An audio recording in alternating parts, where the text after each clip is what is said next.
During the last 4 days in Egypt, political tensions rose, leading to a showdown on Wednesday between President Mohamed Morsi and the Egyptian military. On Sunday, millions of protesters gathered in Cairo's Tahrir Square, calling for Morsi's resignation. This came exactly 1 year after he was inaugurated as Egypt's first democratically elected president. Demonstrators also set fire to the headquarters of the Muslim Brotherhood and ransacked it the following day. وتمهل الجميع 48 ساعة كفرصة أخيرة. On Monday, the head of the Egyptian military announced an ultimatum against Morsi. He said the army would impose their own roadmap for the future if the president did not address the protesters' demands for a more inclusive government and resign within 48 hours. Meanwhile, mass protests continued across Egypt, with Morsi opponents protesting in front of the presidential palace. Morsi's government soon started showing cracks. 6 ministers resigned, including the foreign minister.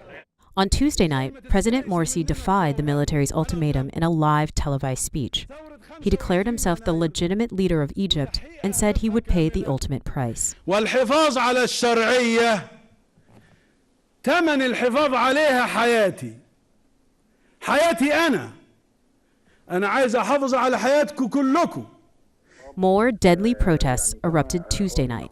At least 18 people were killed at a pro-Morsi rally at Cairo University, and more than 300 people were wounded.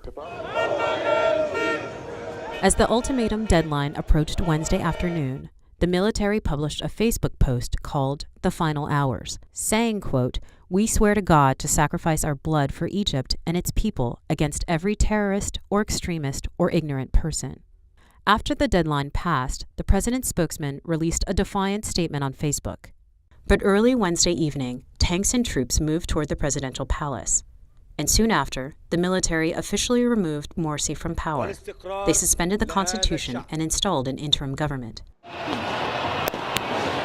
Just as when Mubarak fell, in Tahrir Square, there were fireworks celebrations.